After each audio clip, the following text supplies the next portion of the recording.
Alrighty. Hi, everyone. Happy Sunday and good morning.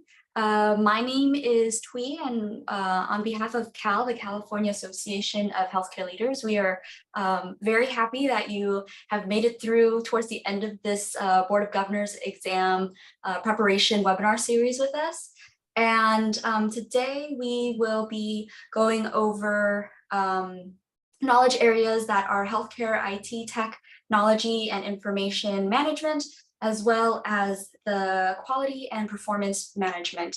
And as you can see in the screen here, for the healthcare IT, it is about 18 questions, 9% of it will be covered on the exam. And for the quality and performance, it will be about 20 questions on the exam, 10%. So we'll be moving on to the next slide.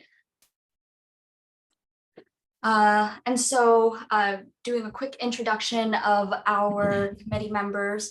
Michael is not able to make it with us today. And so I am going to be sitting in and emceeing for him on his behalf. My name is Lido. I am the co-chair for Cal Member Advancement Committee. I'll pass it over to you, Rick. Hi, Rick Nared, Professor of Health Administration at Cal State Chico. Hi, good morning, everyone. Sachin Gangupantala. I'm the committee member here on the Advancement Committee, and I manage a medical practice here in Modesto. Good morning, Nora Powers with Aetna, and glad to see you again this morning. Thank you all. And I am happy to introduce our partners from the San Diego Organization of Healthcare Leaders. Good morning, everyone. Congratulations on making it through the 5 sessions. Really excited for all of you on your last step of your journey for your prepping for your exam. I really wanted to give a shout out to Twee, Nora, Rick, Sachin, and James, and all the other presenters for all the last 5 weeks of the sessions. They've really been doing the heavy lifting. I've just been kind of in a supporting role here. So really appreciate everyone's efforts and all of the work and hours that you've put in putting this together. And also congratulations to all of the participants. I know that you've all put a number of hours into prep and studying. And so just want to wish you all well on the rest of your journey. Really excited to hear about everybody who passes this year. Good morning, everyone. Happy to be on this journey with you. And again, thank you for all the time you've put in with us over these last several weeks. And best of luck, everybody, on the exam. Just on a quick note on that, one of our participants who's been with us on this cohort, Connie, just let us know yesterday that she passed the exam. If we had that meme where like celebrate good times, this is where I'd be playing. Thank you, Sachin. Thanks, Jessica and James. Alrighty, so we're moving on over to the updates and FAQs. I think That me? Nora, yes. Okay, so we have a leadership networking event coming up in Cal on the 14th. And this is a great opportunity to just reach out, and it's open to any chapter member that wants to participate, as well as down in Seoul, and any of you. It'd be interesting to participate on this. So that's coming up on the 14th.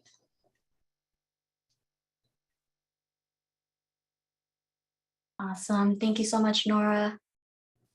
So yeah, we'll just jump into it. We will start the health IT portion. It is my pleasure to introduce Sachin. He is the founder and director of operations at the Valley Diabetes and Obesity Clinic in Northern California. And yeah, I've had the pleasure of working with him over the years since I've joined the Cal committee. He is currently the chair for the communications committee since 2020, and the committee member of the advancement committee since 2017. And he's received the recipient for ACHE Healthcare Executive Regents Award. He's also taken the exam, so he's a wealth of knowledge and a wonderful mentor and colleague. And also with today's topic, he has a lot of experience and knowledge from receiving the health informatics at Columbia. And so also Book of the Year committee, he's part of that for the ACHE and very helpful for the Board of Governors exam prep. And that's just in his spare time. Just in his spare time, yes. All right, take it away, Sachin. Thank you, Theo. Thank you, Nora. Welcome again, everybody, for being here today. It's been I've been part of the committee for since 2020, so it's been my honor and pleasure to be with the team here. I myself volunteered for this committee before I prepared for my exam. So what do you call that? Eating your own dog food. It's really well, and I've been motivated since then to help everybody in that journey. And thank you for the support. Next slide, please. All right. From my experience, talking to several of the folks who have been through this, the two areas in the exam that always kind of people wish that I don't have to deal with this, but one is finance, one is IT, because not everybody spends enough time on it as a primary role. So it's always a little challenging for them to kind of prepare for that. Well, the good news is that you don't have to be an expert in either of them or any of them because the exam is scored on an aggregate. Having said that, I think it's always good to know as a healthcare manager or as an executive to be aware of what areas you really have to focus on the healthcare IT side. So as part of that domain, just go over some of the topics that will be covered in the exam. Key are the knowledge of the role and function of the information technology in business operations. As you can imagine right now, every aspect of your role touches IT, whether it's just using the computers to log into your EHRs or running some reports related to your patient intake, quality metrics. Everything that we touch on operationally is driven by IT within the organization. So it's important to kind of understand the role, and it's only growing more and more as in the future. Knowledge of technology trends and clinical applications. As you can imagine, the trends impact significantly in terms of the value we provide as an IT organization to the business. If you think about artificial intelligence or data analytics, all of these, if you're in an insurance company, providers receive a lot of data from the payers about patients and care gaps, and all of those have to be documented, processed, collected, and actually presented in a way so you know which patients to treat well or take care of them. So those trends become very critical as you move along. So understanding or at least being aware of those trends are important. And you also see policy changes that are reflective of those. The interoperability that becomes such a huge thing of late is very critical, for example. Knowledge of technology policies and regulations. Again, the good news with health information technology is that we don't have a whole lot of regulations that over the years have kind of impacted how we deliver services. The few things that are pretty important are the HITECH Act, the American Recovery and Reinvestment Act, and the recent ones that actually have been on top of those, which is the Affordable Care Act that introduced a few other aspects of care delivery. So it's important to kind of understand where the landscape is moving. COVID gave us a very perfect example of introduction of certain new policies or waivers to bring telehealth more into vogue. So that's something that's still in discussion in terms of making it permanent. So understanding where the policies are shaping or impacting our operations is important in some ways. The knowledge of health informatics needed for operational decisions. Again, Health informatics is like a growing profession and a specialty.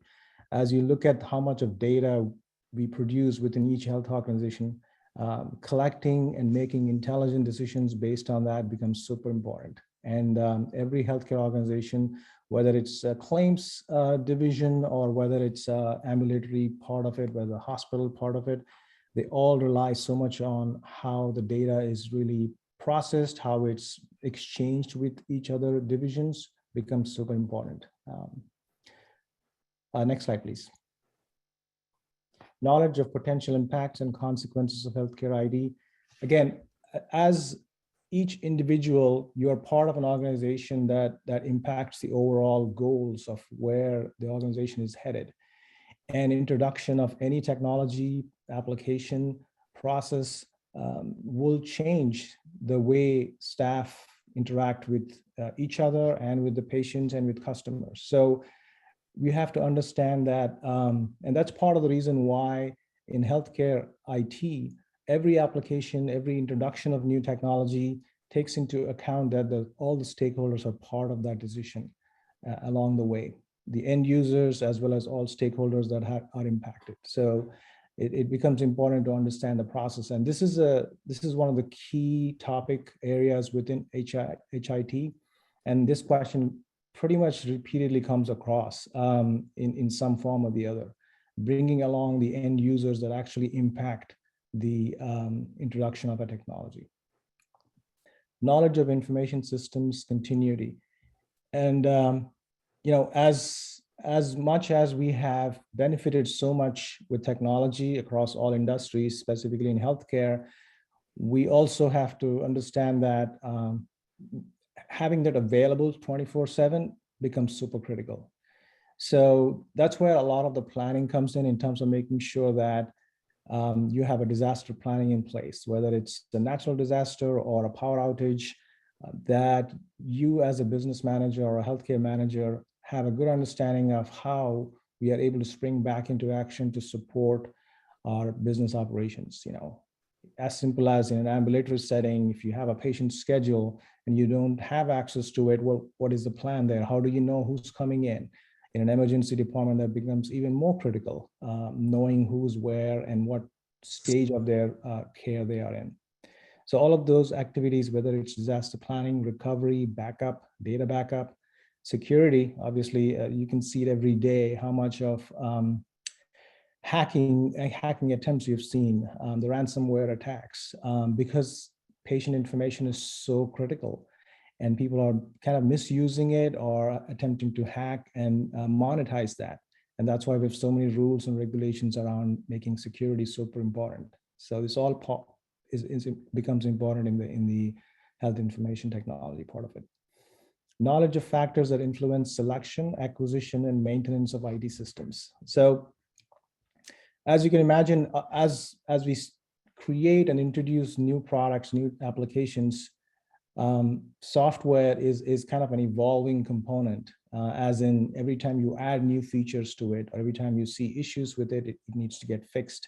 But at the same time, not every organization is able to build the software that they want. So a lot of times they're ending up buying software from outside, from other vendors. So understanding how to select the right product, understanding what is the process of actually negotiating and bringing that product on to your organization becomes important. Some of these are super expensive, like EHRs can run into millions. They usually have a 5 to 10 year agreement, that annual maintenance where they keep upgrading it. So you probably have seen all those issues coming up. So we need to have a good process in terms of how you select the right product in the company, understand who is on the maintenance of it, and how do you introduce changes into the product. It requires organization to plan for it, dedicate a team for it, and understand how the product life cycle works. There are times when you have to retire a product, for example, and you have to make sure that it doesn't impact any unit that's still relying on it, like a pharmacy department that's still relying on old technology. You can't just discontinue it without knowing somebody's using it already. So it becomes kind of important understanding how the entire life cycle of the product works. And the last one is knowledge of healthcare analytics. If you think about the big data we are talking about, healthcare is the one that has the biggest of the data, how much data we collect about our patients, about our claims, all of those things. So it becomes important to understand how that data is stored, collected, how it's extracted for making decisions. And that's why healthcare analytics plays a big role. Next slide, please. Great. So before we jump on to the questions, I encourage all of you to kind of go through the question and provide your choices on the chat, just so that you actually have a good sense of the thinking that you have. But we'll be happy to kind of go over the choices so you can always make a right choice again. A couple of things up front before I jump in. A few areas that I felt are really important as you focus on preparing for your this particular topic. Technology is complicated in terms of what goes into building it, but more important than that, it is to understand which technology you need to bring in. So one of the most important aspects that's super critical is to make sure that the technology selection and the use of technology has enough of stakeholders, the appropriate stakeholders being part of it. And it begins with obviously the executive management supporting the initiative, but more importantly, they are part of the entire initiative rollout. That's number one. Number two is we want to make sure you have the right stakeholders, including the end users who may be impacted because of that, to be a part of it. So these two go hand in hand, and you will always see questions around whether you should include or exclude certain people. That's number one. Number two is any technology decision that the organization makes has to be in alignment with the corporate objectives and goal and where they're going towards. You cannot have an organization within the company making decisions about bringing a product that may or may not really align with what in the end you're trying to support. Strategically, that's the most important aspect of any selection of a product or a software technology. So if you keep those two in mind, a lot of questions you will see being asked around those aspects of it. So just keep that in the back of your mind. So our first question is, a CMS program that requires provider to consult a qualified clinical decision support mechanism for the appropriateness of diagnostic imaging services is called. Now, this is an example where as you get more and more words thrown in, it would get a little more confusing. So just make sure you take your time to read the question. And in terms of what we are trying to get you here is, if you look at the choices, they're talking about certain acts, legislations, and regulations that mandate the question that they're asking for. So one thing that I would always do, and this applies not just to this domain, but other domains as well, where the regulations that are in place, whether it's HIPAA or any of these ones, it's important to kind of know them, what they stand for, what is the main purpose of them. So what I did for my preparation was I maintained an Excel where, as and when I read about a particular act, I just write the name, when it was passed, and the major focus area for that. That will always help to kind of as a refresher for you before the exam. And this is a good example of that. Now, if you don't know what these acts are, obviously that's where you probably have to guess. But I think in this case, it's kind of important to know what it stands for. The health information, the first option is this is the HITECH Act. B is Protecting Access to Medicare Act of 2014. This is one that I got thrown off because I wasn't aware of that. Meaningful use is something that I have used in the past, which basically allows or incentivizes our providers and health systems to use electronic health records as a motivation to kind of move from paper-based to more electronic. And the last one is American Recovery and Reinvestment Act of 2009. So we can see the answer right now, so I can kind of give a explanation for it. Can you move to the next slide, please? So in this case, actually the American Recovery and Reinvestment Act, ARA, encompasses both A, which is the High-Tech Act, as well as C, the meaningful use. They're part and part of the same kind of overarching rule there. The B is the one that actually provides the support for clinical decision support mechanism. In this case, the major focus of this act was really about giving access to seniors on some of the services. That is the reason why that law was enacted. But the kind of a fine print of that was also a rule which allowed, which mandated actually providers to use a clinical decision support mechanism to minimize the utilization of some of these high expensive imaging services. So this is kind of a tricky one. It did trick me as well because I didn't know the option B in terms of the second aspect of what that act did. It's a good thing to remember and write it down. This one of the reasons why I put it up front is for that exact reason, is you may be stumped on some questions like this if you're not familiar with that act. Let's move on to the next one. The COVID-19 pandemic played a significant role in the expansion of telehealth with 1135 waiver. For those who are not familiar, 1135 waiver is actually, 1135 is part of a Social Security Act that empowered the HHS and the Secretary to introduce certain exemptions in the time of emergencies, any kind of emergency, whether it's health emergency or a political emergency, things like those. I think COVID-19 is a perfect example where we all have been aware of the kind of introductions of waivers that were introduced by HHS and CMS in tandem. And this is an example of that. And this kind of gives you another way, another opportunity to keep an eye out of the latest trends in news and regulations that impact our delivery. And in this case, understanding, one, knowing what 1135 means is important, but more importantly, if you don't know what 1135 meant, you can definitely look at those options and do an elimination, right? So let's look at this example. Allowing Medicare beneficiaries to receive services in a designated rural area. Now, this couldn't be just a COVID issue. We've always had Medicare beneficiaries able to receive services in a rural area. And whether it was telehealth or not is what the question, right? The question is about telehealth. And Medicare always supported telehealth, but it was really difficult to embrace just because it had a lot of restrictions. But option A is not true in this sense because it was always existing. B says allowing Medicare beneficiaries to receive services at clinics, hospitals, and certain types of medical facilities. Again, it's a general statement, which also is saying that Medicare beneficiaries can get care at any of these locations. So that doesn't seem to jump out to me as a COVID specific one. Option C, encouraging a non-face-to-face communication through online portal services.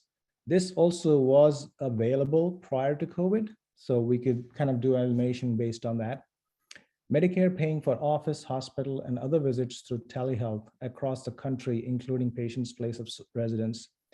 And this seems to be more appropriate because typically telehealth requirements from Medicare were very strict, that it required the person to be in a medically underserved area. It required that the doctor had a prior relationship with the patient. And more importantly, you could not do this outside of your licensing state. So one of the biggest waivers that we received during COVID was exactly this, where providers were allowed to switch to telehealth almost 100%, so that patients didn't have to drive or come out in the COVID time. So the option should be D, based on elimination. Let's make sure to get the answer there. All right. Let's move on. Looks like everybody got that. Perfect. Why is it important for the IT strategy to align with the organization's goals and objectives? And it goes back to my earlier introduction, where IT strategy has to be focused in terms of what they're trying to achieve. This is not each individual department, finance or pharmacy, trying to achieve its goals using a particular technology. It has to be aligned with what overall the organization is trying to do. So if you look at the options we have to increase Medicare payments, it could be one of the goals, but not necessarily a strategy for our organization. B, improve access to data for management providers and consumers. So if you think about IT and technology, I think one of the biggest goals or purpose of these initiatives is really to provide tools and data to make decisions, to help them run or improve operations or improve quality. It's all our data-driven initiatives, if you think about it, right? So B seems pretty close to what we want to use this as one of the main reasons. To allow the CEO to control IT spending, again, it's not CEO can use this as a mechanism, but it is going to be one of the objectives for the CIO, for example, to manage the IT spending, but it cannot be the primary goal to introduce technology in any form or shape. And option D, to give the CIO a seat. CIOs already have a seat at the executive committee just because of the role technology plays in organizations now.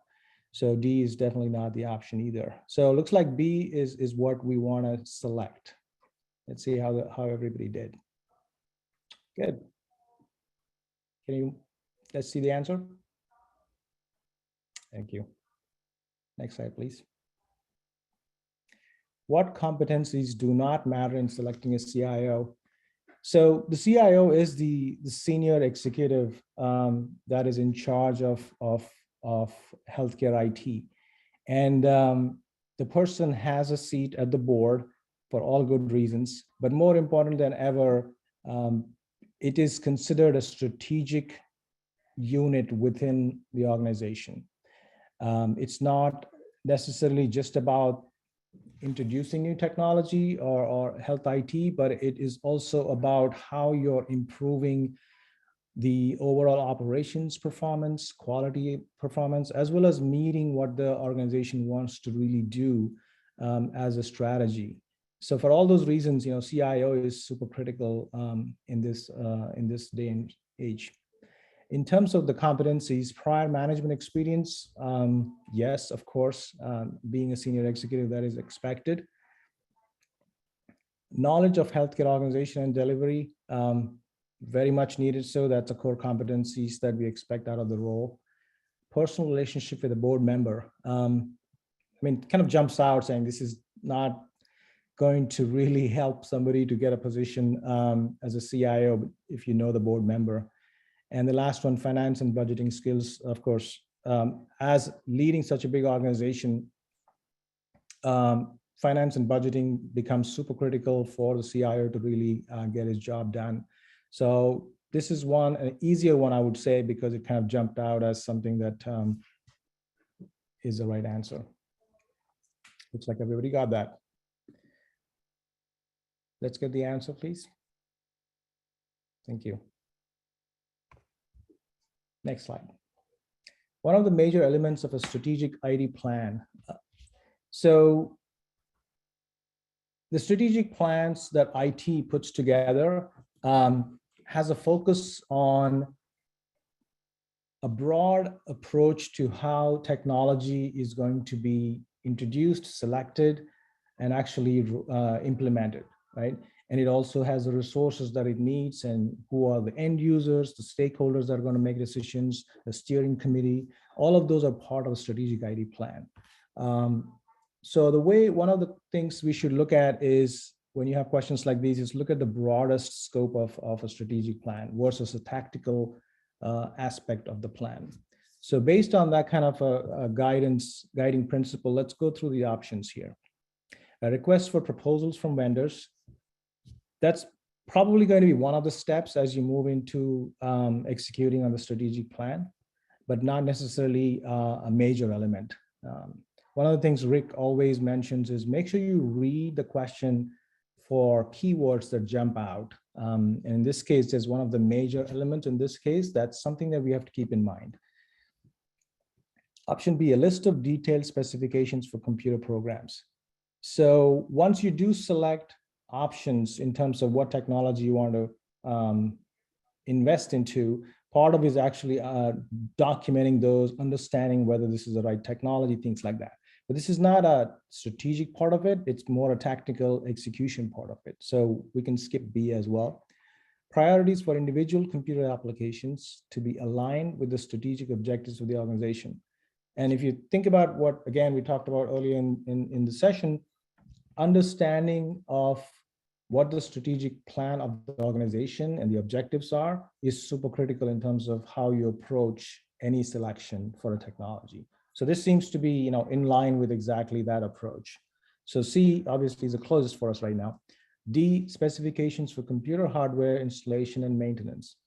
Again, this goes into the weeds of, once you get into the execution of the plan is when you go into the implementation part of it. So D is definitely not part of the strategic plan. So let's see what the team has said. So everybody got it right. You know what? Maybe we can stop here. I think the team is, the cohort seems to be pretty strong on the IT side, but excellent choices so far. Let's get the answer. Thank you. Is there anyone? Next one.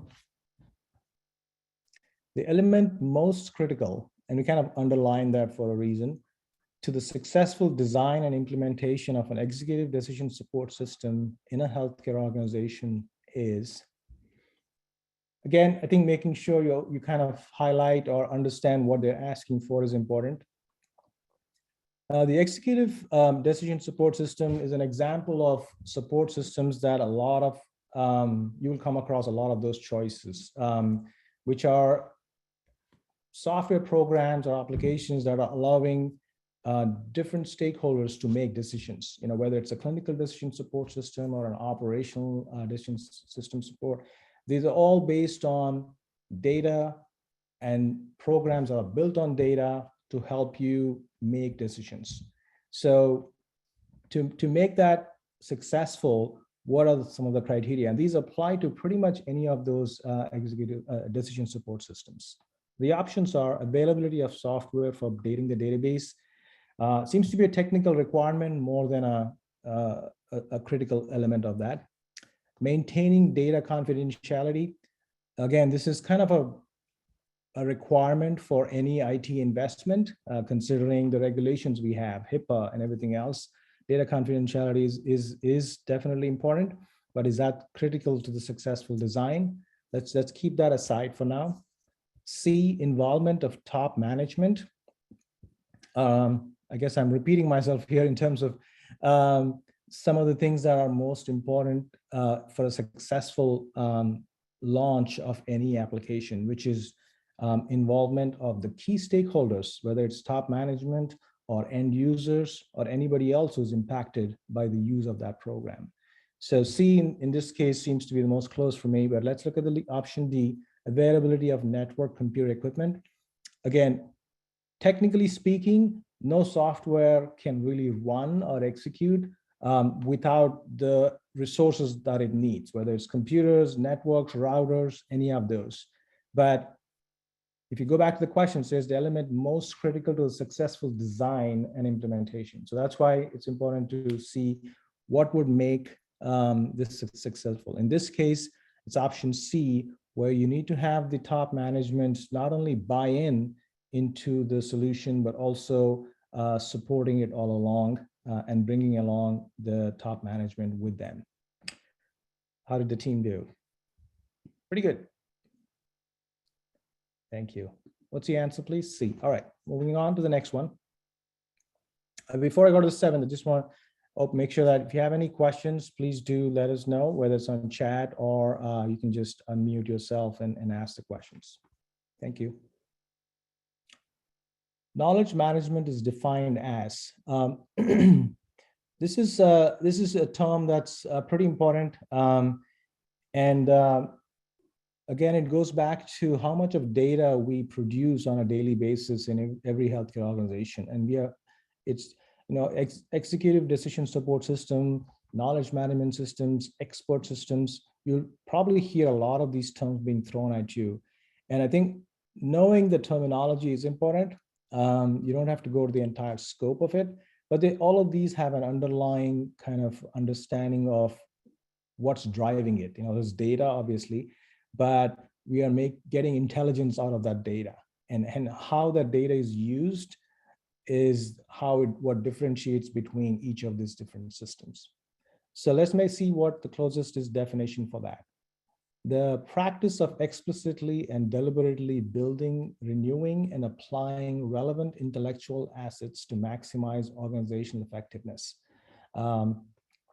Looks very good definition wise.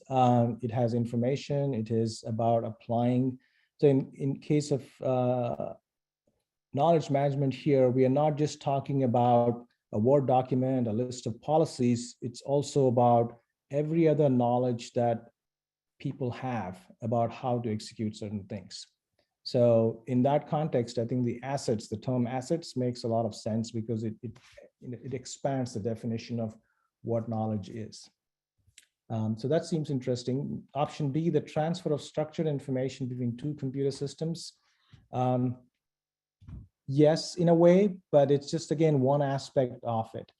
Anytime you have knowledge management or information stored, there's always a need for information to be shared between computers, between networks. Only then you're making it available organization-wide. So I don't think that is truly a global definition for that. Option C, a movement to explicitly use the current best available scientific evidence for managerial decision-making. I think if you think about that, that seems to be defining what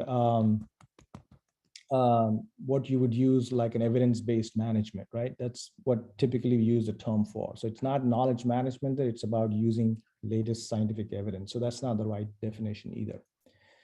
Option D, the planning, organizing, directing, and controlling of resources to accomplish goals and objectives related to a distinct initiative. This again is a definition of something else. I think it's called management process, where you are executing on a particular initiative and what the process for doing that. So this, I've seen in one of the questions, option D was actually a question by itself, and the term they used was management process. So in this case, obviously it's not knowledge management. So the best answer for us is, let's see what everybody's saying. A. Perfect, let's see the answer. Perfect.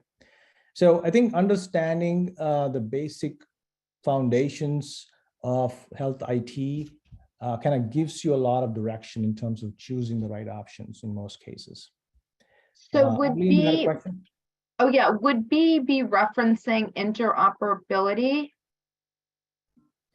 Interoperability is, you could use it, but it's actually simplifying it by using that option. Option B says it's a physical transfer of structured information between two computer systems. So interoperability actually has a much larger scope of definition.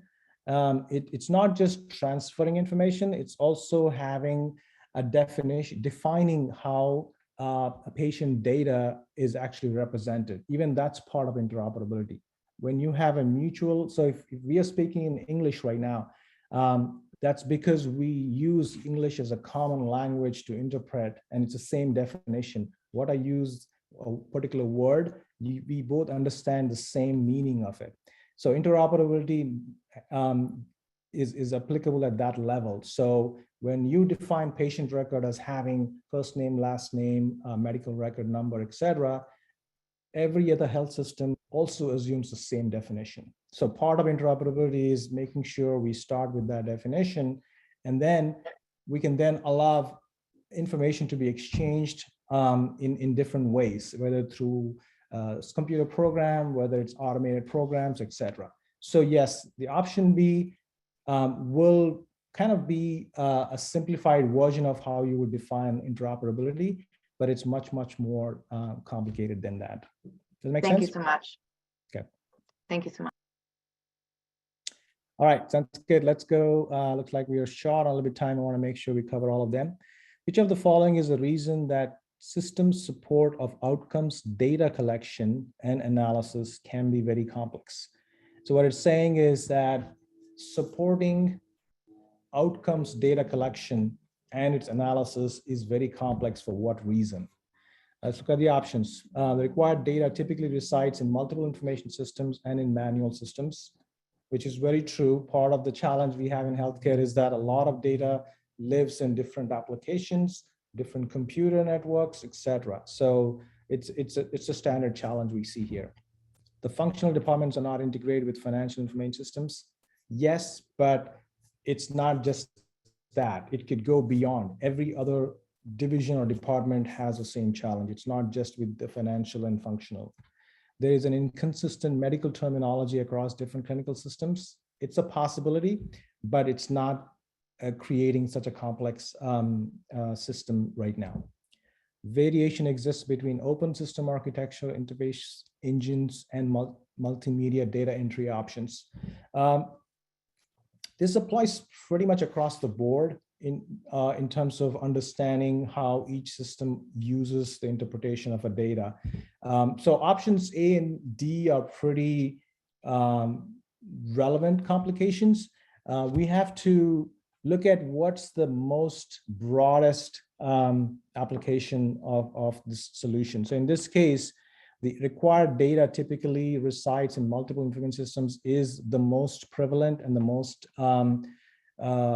important factor in creating such a difficult situation that we have. Let's see the answer, please. Yes. Great choice. Let's move on. One of the major elements of our information system strategic plan includes which of them? Again, remember it's a major element. So we can eliminate choices just based on that. Request for proposals. As we talked about, this is one of the steps, yes. Prior to getting to that, obviously, you need to spend a lot more time understanding what it is that you want to build, right? Specifications for computer program documentation. Again, one of the steps that comes along after the fact. Specifications for computer hardware maintenance, it's part of it. And software development plan. So that D option is the closest because it tells you about a plan, but you also have to understand what the software development plan means. It's basically the entire approach you have in developing the plan that includes analysis, documentation. So that's an overarching kind of scope of what it is that we need to do. So in this case, D is the best choice. Perfect. Next question. Selection of an information system in a healthcare organization should begin with.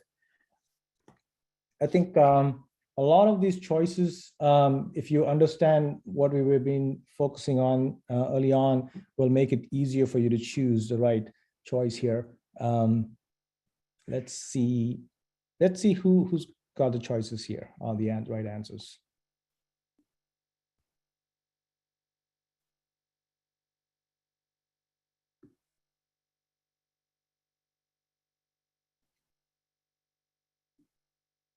All right, it's a mix of C's and D's. Okay. So remember what I said early on.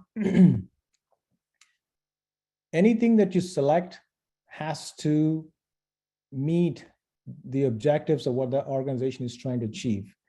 D is obviously one of your technical aspects or requirements to make sure that we are not selecting one that doesn't support or is not available to be supported within the organization.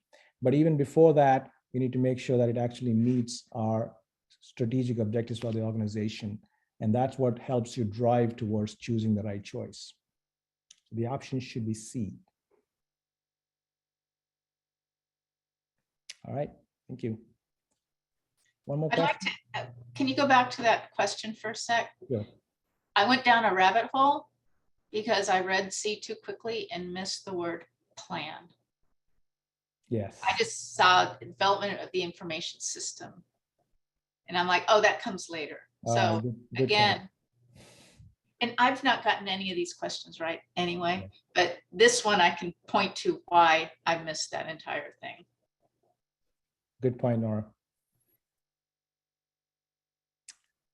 And the IT system development lifecycle, which is the most important step?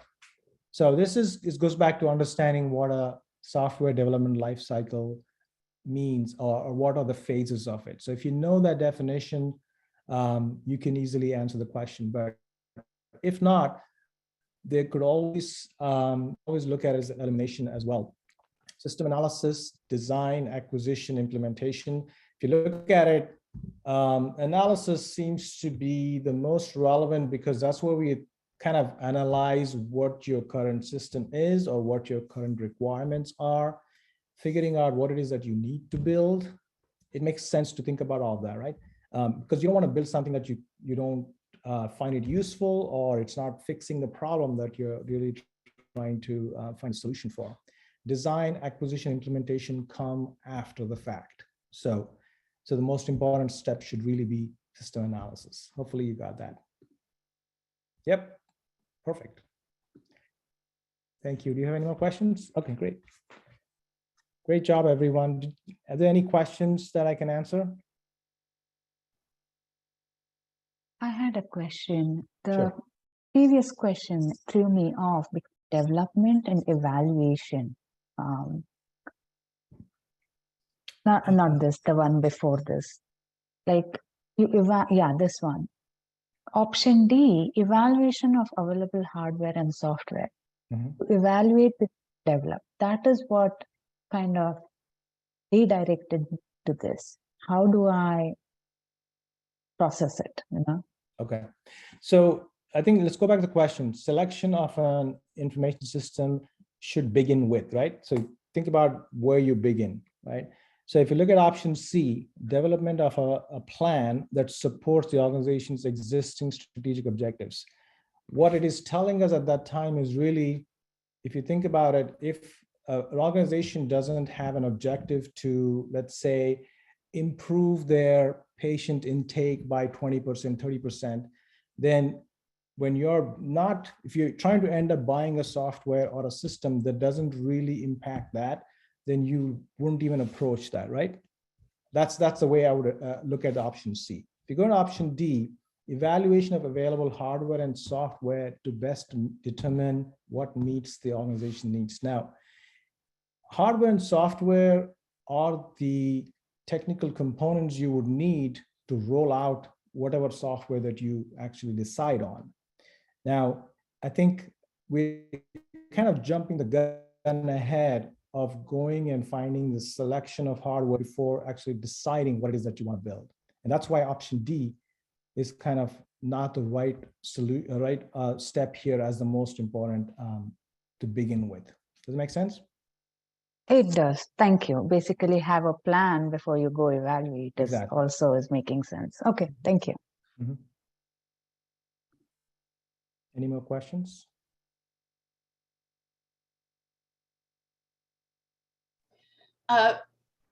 Really quick, there was a question in the chat about where's the best place to study for IT. And one of the study sets, the newer study sets, has an entire book on it. So that might be helpful. And then the flashcards also have some information on there. So all roads point back to ACHE. These flashcards give you resources on references in the back. So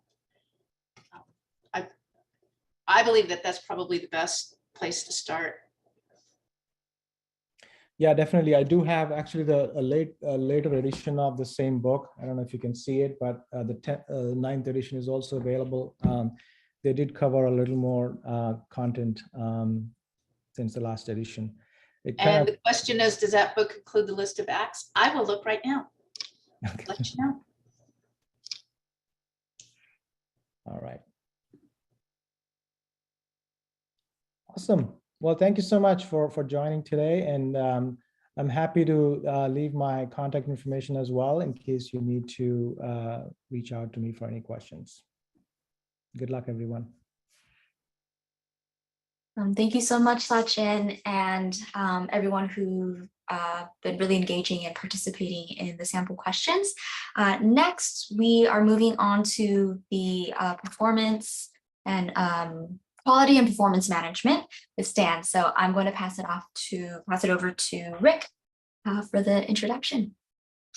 Okay, our very last speaker for this program is Stan Salinas. Stan is one of my colleagues. He's associate professor of health admin at Chico State and is now our department chair. And most relevant for this session is that he created and teaches our class on healthcare management. And as you can see, he's won various awards, so I won't get into those specifics, but I will turn it over to him. Thanks, Rick. Nice to be here. Pleasure to go through this all with you. That's a very old picture of me, by the way. Yeah, that's false advertisement. I looked happy though. All right, let's move forward here. Next slide.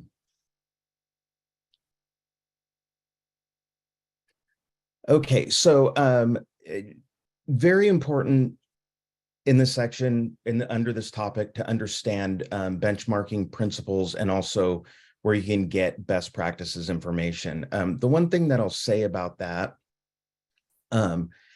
is I would lean toward national stuff for this exam, right? Because it is a national exam. And so internal and state specific stuff won't be super useful. But I would just understand the sort of how benchmarks are developed and how thresholds are developed, especially on the national level. So on the CMS side, mainly. Very important. Knowledge of the principles and methods of medical staff peer review. So just understanding generally how that system works and how it's meant to maintain quality, or how it should be meant to maintain quality in delivery. Risk management principles and programs. So this is not just internal stuff. This is also on the patient side as well, but also security, injury management, safety, both employee safety and patient safety, of course. Managerial performance and process improvement tools. This is, I think, where the meat of this section is, or at least in any sample questions that I've seen. Again, there's no predicting exactly how the questions will break down on the exam that they're administering you, but seems like most things, that most common questions are related to specific quality improvement tools and the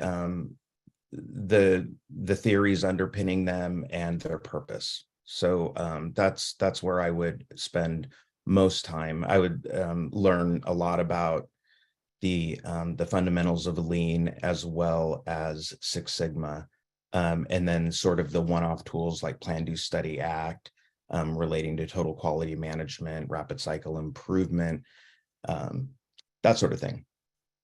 Knowledge of utilization review and case management systems.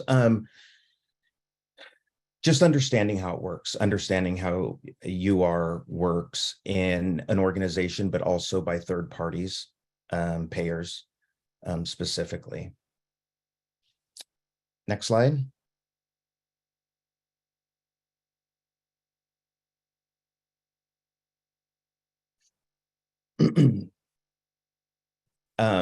Yeah, so I just wanted to glance down at the bottom one there. And I'm going to start with that. Recognition of quality as a strategic initiative.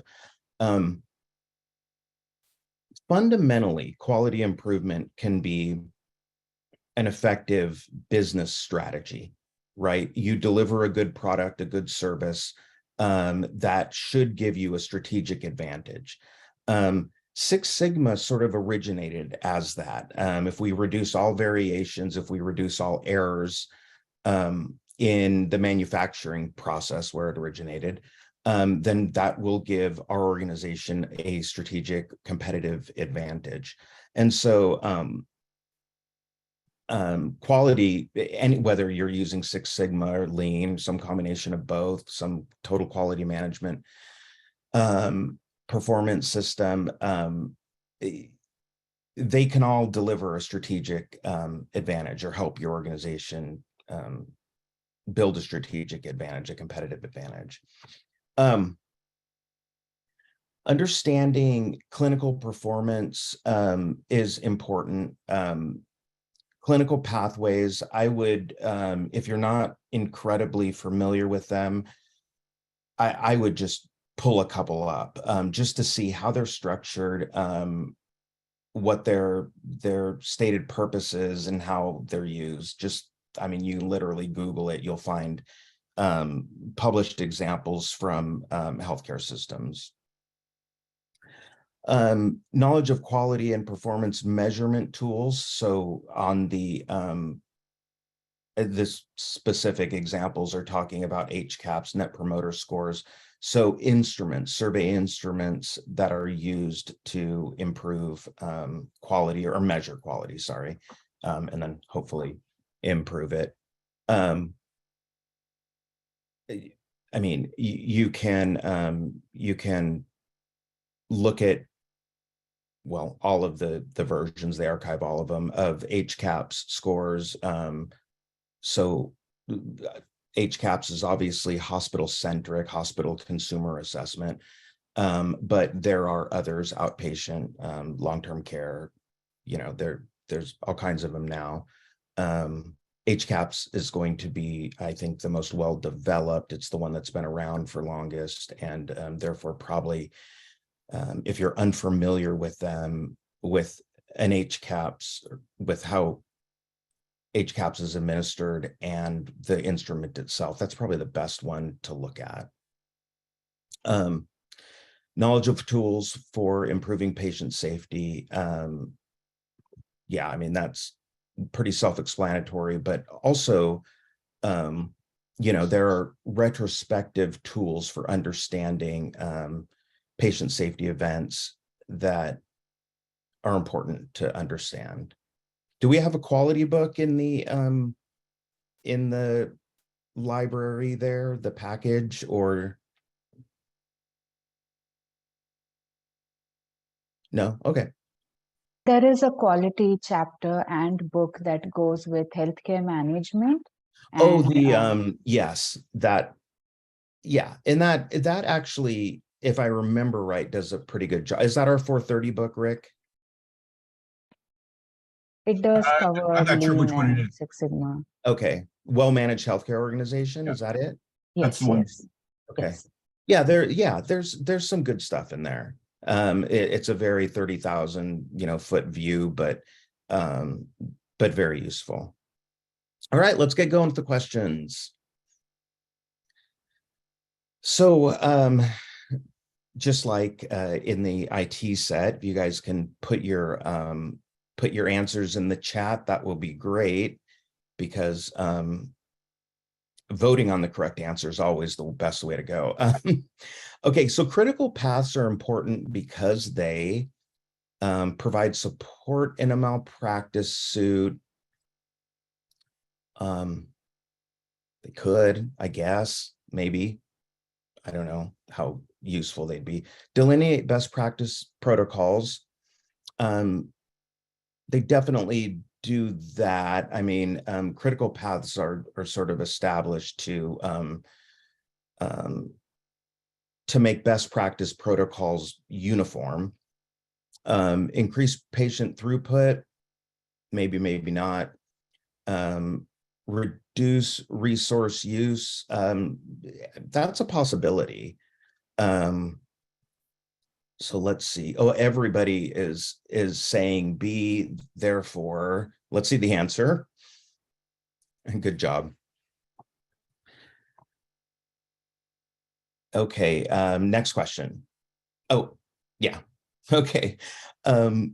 Which characteristic of a high-risk process would tend to increase the risk of a process failure? And so we want to pull out that keyword, increase risk. So simplicity, simplicity would not, right? Simplicity would actually decrease risk. Consistency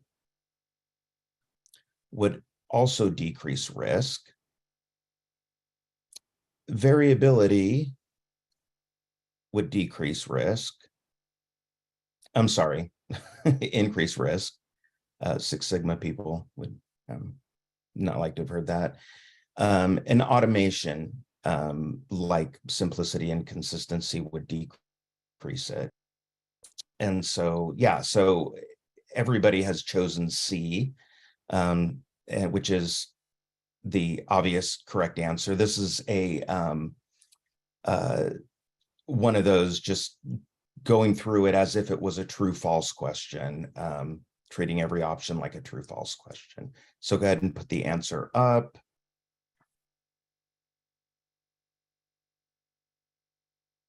Okay.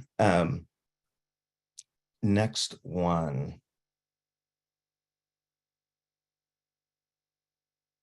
In conducting a risk assessment, what would be the first action to take?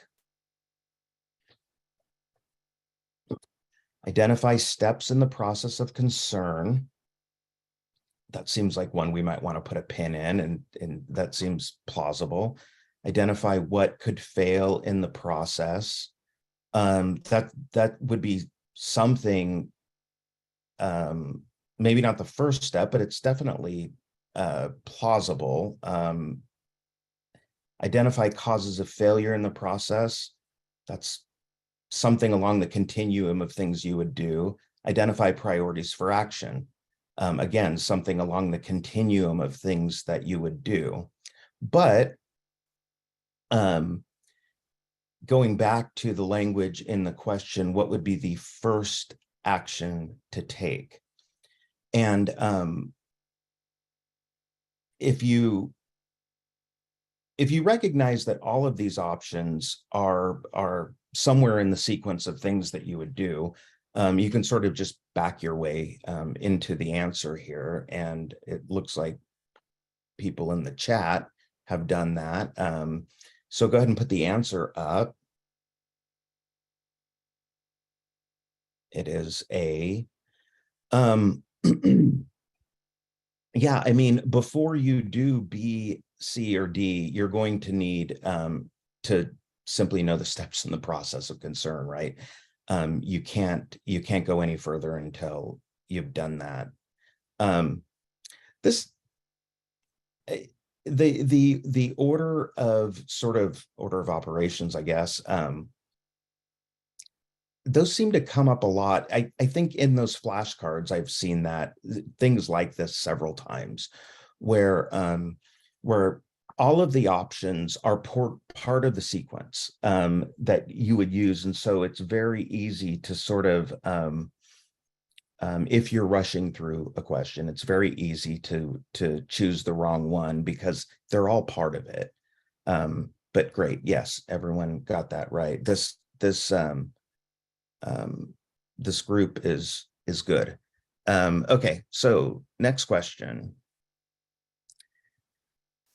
In designing a risk management program for your organization, which approach would have the most impact on reducing risk? The most impact on reducing risk. Developing a reporting system for medical errors and injuries to staff and visitors. That seems like, I don't know, something good, but maybe it's sort of an after the fact sort of thing. Require assessments of high risk areas or processes within each service department and unit. That seems to make sense. Let's look at the others. Use a task force to address key Joint Commission standards that apply to risk management. I don't know. I mean, maybe that might be useful somewhere along the line. educate staff on potential risk and safety practices. I mean, that's important. And those of you who are playing along in the chat, they have said it's B, and I think we'll have to take their word for it. Go ahead and put the answer up. Yeah, I mean, so this is basically, understanding what's going on in the high risk areas or processes. Beyond that, something could be implemented to an improvement, safety, risk management, improvement process could be implemented, but that would be the very first and most important of the options that are there. Okay, next one.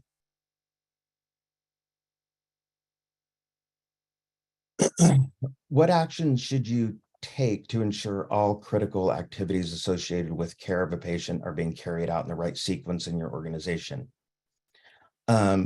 Institute clinical practice guidelines.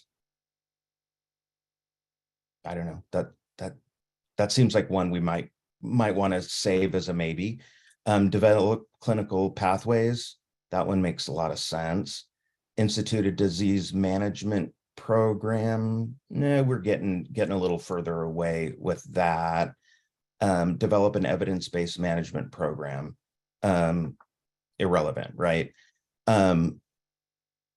Now, I will say that it could just be me, but when maybe it's because I have clinical pathways and critical pathways on the brain, and maybe it's because I'm dyslexic.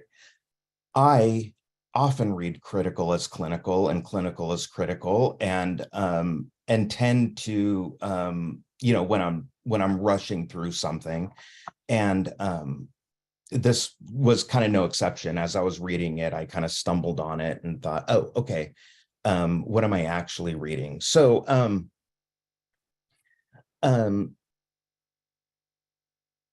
all associated activities, or all activities associated with patient care being carried out in the right sequence. The right sequence, the only one that fits with that is B. That's the only thing that that puts things into a sequence. So and everybody agrees with me in the chat, and so go ahead and put up the answer.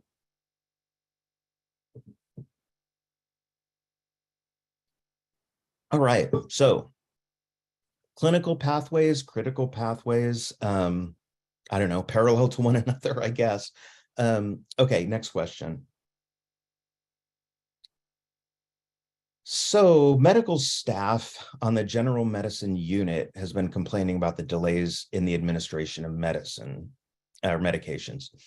You study the processing times on other units, and you realize that they're right. What's the first step? So here we are back. What's the first step? Keyword being first. Implement best practices from other units.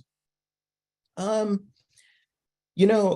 thing about that is you could certainly learn a lot from the other units, but we're going to assume here that general medicine is different than other units. It could have a different provider or clinical team makeup, different acuity. And so A probably isn't it, although it would be useful to learn from other units. Have a manager from the highest performing unit assist the general medical unit. Yeah, same thing as A.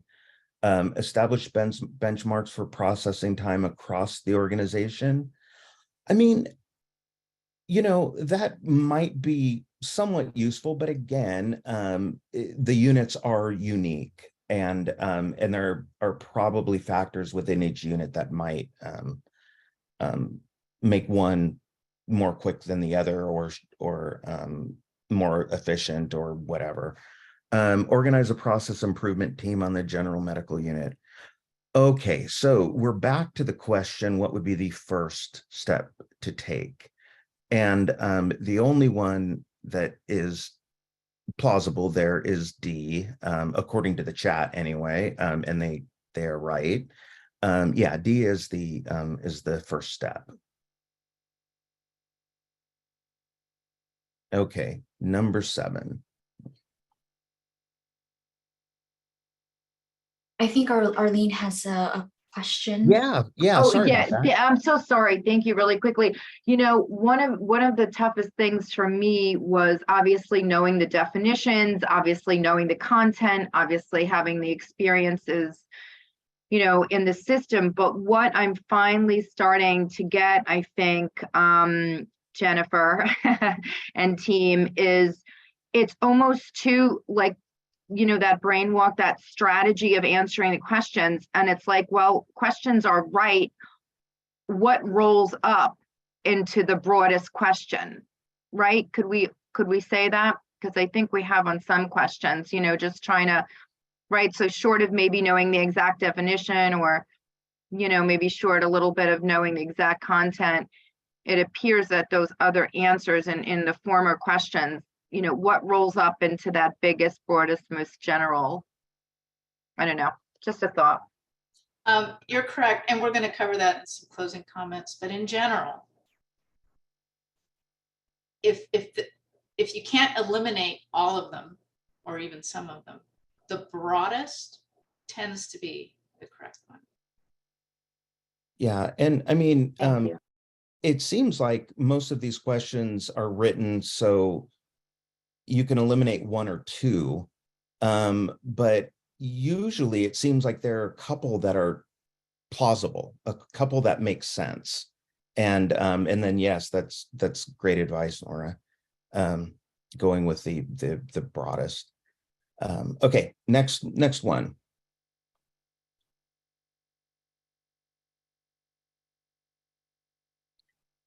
What tool is most appropriate in identifying priorities for action? So this is, you know, this is one of those things where, you know, it would be very difficult to just guess, right? You either know what these do or and are used for, or you don't. So, you know, flowchart illustrates a process, right? You can glean information from them. You can glean a lot of good information from them. You can find some areas of inefficiencies. Swim lane flowcharts are great for understanding how often processes bounce back and forth between departments or internal units. But they don't typically satisfy that identifying priorities part. Cause and effect diagram is really a retrospective tool. Something goes wrong and you figure out why it went wrong. They are occasionally used to sort of look, rather than something went wrong, something that could go wrong. And but again, they don't help you develop priorities for action. And a run chart is a chart over time, so probably doesn't either. And everybody put C, Pareto chart, in the chat, and that is absolutely the correct answer. I mean, the Pareto principle, it comes in handy in like every single aspect of life, seemingly, because you know, 80% of your problems come from 20% of the factors in life, right? So yeah, the answer is Pareto. So number 8. Which approach best ensures loyalty by patients to your organization? Patient satisfaction surveys, not incredibly helpful for loyalty, or at least the literature says that. Patient engagement, so bringing patients in to either their clinical experience, or bringing them in some other way into the organization through activities, patient advisory boards, things like that, is certainly useful. An effective complaint resolution process, I mean, that's important. Customer service trainings, probably also important, but let's see. Oh, we have a little bit of a mix here in answers. Go ahead and put the answer up, and let's talk about it. Okay, yeah, so B is the correct answer. I'm making sure I'm looking at the chat and not mixing up the times that people answered, but yeah, so we have a lot of B's here. We have some D's, customer service training. I mean, I can see why that would stumble people, and if you don't really understand the importance of patient engagement, and I mean, full disclosure here, the reason that I looked at this and thought, oh, patient engagement, is because I read a really good article in Health Affairs a year ago or something on it, about all the ways to engage patients. And again, it starts in the room with the clinicians, engaging in sort of a quote unquote shared decision-making process at the clinical face-to-face level, but then more broadly through social media or other ways of engaging patients in the organization. And it all put together, it turns out this was, yeah, I can definitely email the article to Twee, and assuming I can find it, but it certainly was in Health Affairs. And the author, yeah. So Twee, I will definitely, I'll find that when we're done here. Okay, next question.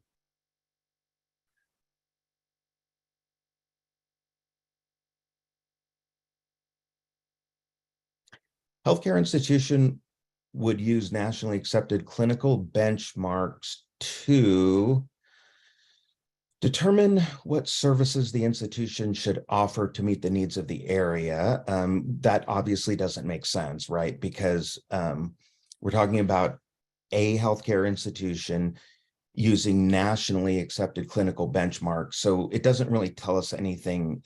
Option A is focused on a specific market, right? So we can throw that one out. Obtain a comprehensive view of the state of the institution's business. No, because we're talking about clinical benchmarks. Evaluate the outcomes of a clinical process. So that one seems possible. Oversee the clinical structure of the institution, and that one is just doesn't make sense either. So this is one of those where we eliminate three of them just sort of on the face of them. And go ahead and put up the answer. It is C. Yeah, that one was a giveaway. I've never sat for this exam, but if I did, I would hope for a couple hundred like that. Question 10. The dual nature. Yeah, the dual nature of quality is important for healthcare managers to understand, because it evaluates not only the physician's ability to diagnose an illness correctly, but also their ability to carry out a procedure related to that diagnosis. I don't know, that sounds like it might be possible, but it's also a little strange if we're talking about the dual nature of quality, because it includes both content quality and service quality. That one seems possible. Oh, because managers can only impact administrative aspects of quality while physicians control the patient encounter. They must work together to achieve total quality. I mean,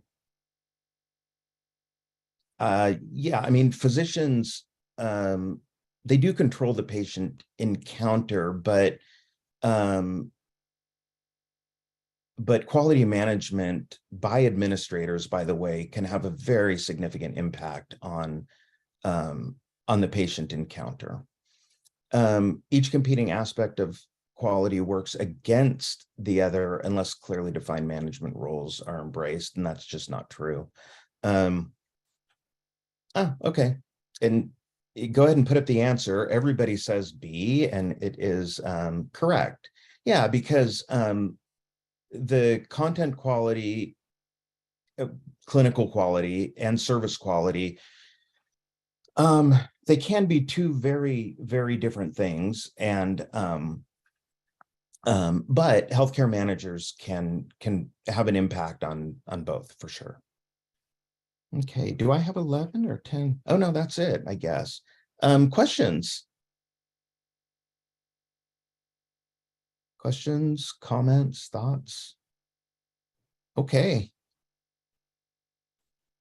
Great job, Stan, as always. Okay, so we have 6 minutes to go. I'm going to blast through the closing comments. Don't worry, you'll get this the PowerPoint after this. But in general, next slide, please. Okay, so we've talked about this before. Read and reread the question carefully. I like reading it backwards. Read all the responses before selecting the answer. You may think you know the answer, read them all. And then again, the patented brain walk, use the true false way to eliminate. You can only mark one answer. Multiple ones are invalid, and there's no penalty for guessing, so be sure you answer every question. The good news is with the computerized exam, you can mark it and go back later. But again, I'm sure all of you remember this in school. Once you make an answer, choose an answer, probably not best to go back. Unless you have what's the word I'm looking for?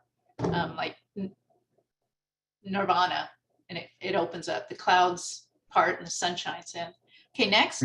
Or you noticed that it said not. I'm sorry? If you noticed it said not, then you should change it. If you didn't, if you read over it, you missed the word not, then yes, go back and change it again. Yeah, okay. Next slide.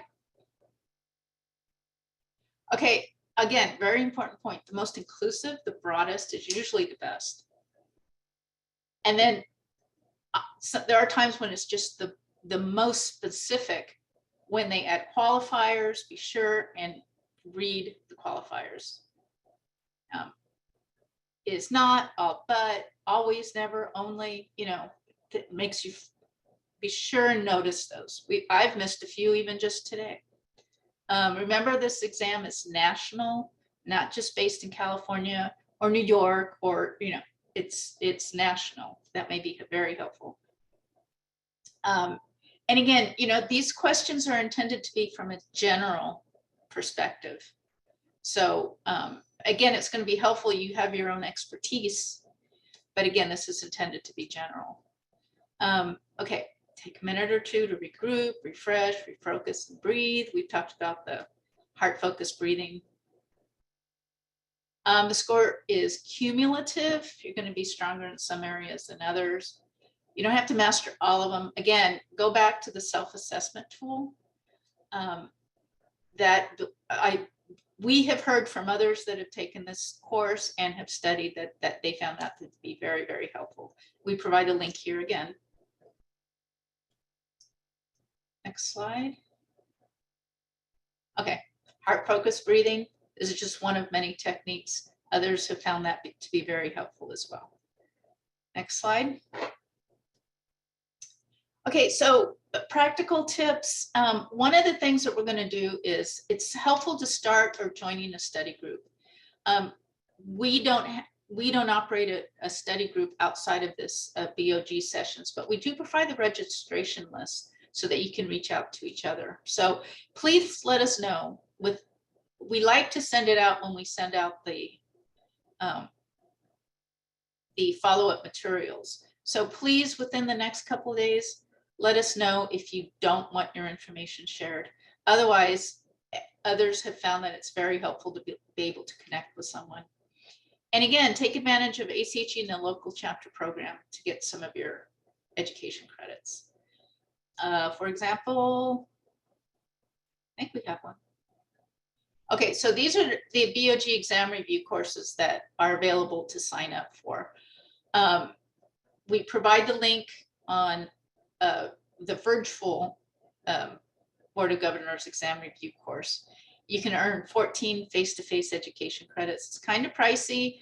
The questions are probably more up to date than what we've been providing. But when you look at the price and see how many ACHE face-to-face education credits you get, it's a bargain.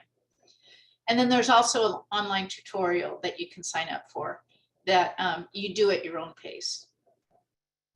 Next. Oh yeah, so we have our exam scholarship. The deadline closes tomorrow. We have a link here to apply. Actually, we probably should.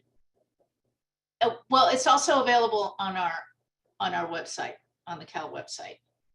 And again, there's a specific time frame to take the exam. Next. Okay, we do have a book loaner program. We do have 2 sets of older versions, and they're listed right here. And this is before they added the IT book. But again, first come, first serve. Once you have an exam scheduled, reach out to me, and I can send it to you. On the presentation we send out, we also have a newer version, a newer set, and which includes the flashcards. But so when you order the flashcards and purchase them yourself, you get access to the digital version on the My ACHE site. Once it's used, though, you can't use it under another name. So the flashcards we do have don't have the digital access, but that might not be important to you. But again, we'll include that information on the next when we send this out. And I believe that's, okay, one more. We really, really want you to keep us posted. We celebrate each and every success. We also like to hear back, even if you didn't pass, what was it that helped? What was it that didn't? And again, way to pay it forward. We want you to actually be one of us and help present a section, give us your feedback and study tips that help you be successful. Actually, if you've got additional study materials that you'd like to donate that we can use, incorporate into these, send a picture. We want this on the Wall of Fame. We really do. We had someone just recently pass, and she's sending us her picture to post. We are sending out a Survey Monkey soon. Please, we need you to be brutally honest. And again, this is your way of paying it forward. Let us know how we did. And we use this to build on these presentations. And good luck. This is why we're here. We wish you luck. We hope we've given you the skill set, or at least the understanding of how to approach the exam. And what do we have? Can you confirm the name?